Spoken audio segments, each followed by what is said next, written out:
Magandang hapon sa inyo lahat. Alam naman natin na napakainit ng issue ngayon tungkol sa PIDA. Ano nga ba ang PIDA pag sino ang kasangkot dito?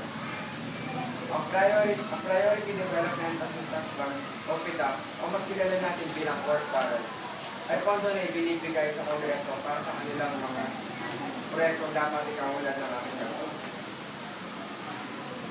Ngunit hindi natin inaasahan na ito'y magagamit sa maling paraan. Muna natin nalaman ang issue na ito sa Philippine Daily Inquirer. Buti na lang at naituro ang utak ng lahat na ito at ang mga sangkot na opisyal dito na Senator Bong Revilla, Juan Ponce Enrile, Diego Estrada, etc. Umigit pong walang 10 bilyon ang nakurakot sa kaban ng bayan. Ito ay kinagalit ng libo-libong Pilipino.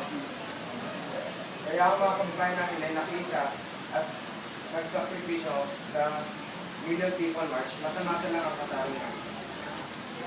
Dapat na talagang buwagin ang work barrel para hindi lang isang tao nakikinabang sa pera ng sambayanan at hindi lang ang mayayaman ang mayaman.